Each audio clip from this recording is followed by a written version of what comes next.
Greetings, and welcome back to Megan Writes. So today I wanted to talk about Save the Cat Writes a Novel. So I recently read this book, Save the Cat Writes a Novel, which is by Jessica Brody, and it's based on the original Save the Cat by Blake Snyder, which is an instruction book on how to do screenwriting and sort of the plotting of that, and Save the Cat Writes a Novel takes that same type of plotting and applies it to novels. So I heard about this on a different channel, and I wanted to check it out, see what kind of advice it had for plotting a novel. It was actually really helpful in helping me understand all the plot points I had to hit to make a successful storyline, and it was really interesting because it's a 15-beat plot and set with a 3-act structure. Because it was pulled from screenwriting, it takes that same sort of storytelling style as movies and converts it into novels, which I think is a really good idea. So the first thing it talks about is that every hero or protagonist needs at least 3 things.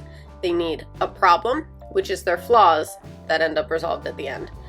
They need a want, which is their personal goal that they think is going to help them achieve something. And then a need, which is the actual lesson learned. So the want is the superficial thing they think is going to help, and then the need is the thing that they actually need to learn in order to change and fix the flaws that they have. So going through, like I said, it's a 3-act structure. So in Act 1 of our story, we start with the opening image, which talks about how things are at the start. It gives us this is where we are at the start of the story, the typical life of this character, and sort of a starting point so that there's a contrast to where we end up at the end. So the opening image should be a contrast to the final image, the thing at the end, so we see how things have changed over the story, because that's the whole point of a story arc, to show we're here and we end up there at the end. So that's what the opening image does. It gives us the preamble to what happens in the story. The next thing is the theme stated. So we need the theme of the book, what we're tackling in the book, what's going to happen. And then there's the setup, which talks about the hero and their flaws and sees them in their daily lives. So it's still part of the opening and giving us a sort of before picture of our hero so that we can have the arc and then have the after. And then in Act 1, there's the catalyst, which is the inciting incident, the thing that starts the book, that starts that story arc and starts things changing for our protagonist. Because you want that close to the beginning, because that's almost where you come into the story. We get a little bit of like, okay, this is who they are and this is what's going on. And then something happens and our story begins. Because that's really that's why you're telling the story, is like, this thing happened, let's see what happens because of that. And that's the inciting incident and what drives the story along. And then after that is the debate, which is the hero's or the protagonist's resistance to that change that is caused by the inciting incident. So the inciting incident shows that there's a need for change, and before any change happens, we kind of need to see our protagonist sort of resist wanting to change, because that's kind of part of to show that there's a struggle, because nobody just, oh, I need to change, and it happens overnight. So there has to be some resistance as to, and it kind of shows why they're still the way they are, why, they have the flaws and we haven't fixed them yet, because there is this resistance to it. So that's Act 1, and then we move into Act 2, which starts off with Break into 2, which is our protagonist is forced to change. So there was the resistance to it, and now they're forced to because of the inciting incident. We also have the B story, which is a side story to emphasize the hero's journey. A lot of times we'll have side stories, and you don't want to go off on a tangent and have something else. You want something that supports the main theme of the story, something to lift up and give contrast or comparison for the main story that's going on. And then we get to Fun and Games, which is the premise and the adventure going on in the story. That's the main arc of the story. What's actually happening, why you pick up the book, is the fun and games, is the what's happening in the story. We come to the midpoint, which is usually either a false victory or a false failure based on how the story was going before that. If part of the inciting incident struggles for our protagonist, then we end up having a false victory, where it's like they think they achieved, but it's not the end goal yet. They try to achieve their want, and they realize that that's not the thing that's going to fix the flaws, and they still need to go on their journey.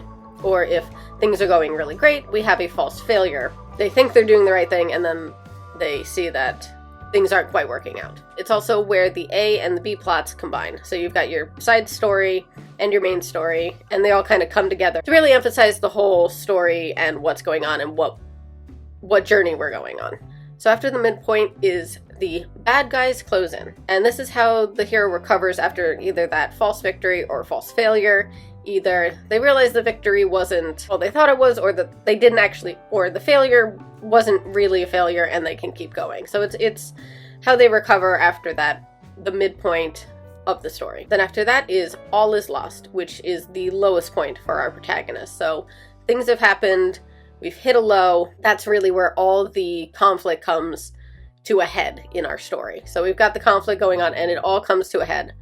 And then from there we have Dark Night of the Soul, which is our protagonist's reaction to the lowest point. Usually our main character hits rock bottom, so then what do they do? And that's why we're following them on this journey, because usually they hit rock bottom and they take action. They do something to fix it, and that's their arc to overcome their flaws. So far, we've had 12 points of our 15-point arc. So Act 3 really does have 3 more points, but our finale is broken into a 5-point structure. So it's a lot more, like, it feels like, okay, we've had it all, and now Act 3 is tiny, but there's a lot more going on in each point of Act 3. If you're enjoying this video, make sure to like and subscribe. It helps with the algorithm and everything and helps promote my videos, so thank you. So now we get into Act 3, and we start with Break into 3, which is the epiphany moment. So our protagonist has had their lowest point, they've started action, and they've realized what they need to do to solve their problems. So that's how we get into Act 3, is they've had their epiphany moment and going, this is what will solve my problems. And then we have the finale, which, like I said, is broken into a 5-point structure, which is gather the team or supplies. Our protagonist gathers side characters or things they need to enact this plan to solve their problem.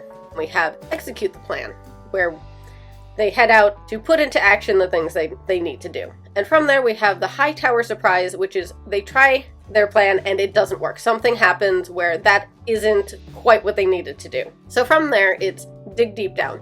They take a deeper look at the problems, at themselves, and see what really needs to change. Maybe it wasn't originally, maybe they weren't seeing things exactly, but the high tower surprise gave them more information, and what they thought they needed to do, they now need to look a little deeper and find the real solution. And then we come to point 5 of execute the new plan. So once they've taken a deeper look at the facts, at themselves, at what they need to do, they change their plan and enact that. That's really the climax of our story. So once we're done with the finale, we have the final image, which is where our protagonist now, and it contrasts to our opening image to show that things have changed. So that's the 15-beat plot in the 3-act structure that Save the Cat Writes a Novel illustrates, and it doesn't have to strictly stay this way for every story. It can kind of be moved around, but they're definitely important plot points to make sure to hit in every story. Because since every story should have a character arc, these are all those steps to creating that arc. So I definitely recommend checking out this book. It goes to a lot more details and a lot more great examples from famous novels on how this structure is used in them, and it's just a really good tool to help plot your novel. So let me know down in the comments if this 15-point structure helps you in plotting your novel and what you like about it, what you might use. And as always, I hope you all have a wonderful day. Whoa! Balloons! Okay, you do that. It does balloons. That's fun. Okay, well, there we go. Okay, that's fun. What else can I do? Like, what else is like an emote to the camera?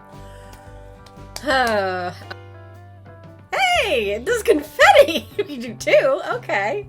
Like I said, I was gonna go on a journey of what can iMovie do? Do a heart? Hey! Okay, it's really fun. Look at that. Yay! It comes out of my hand.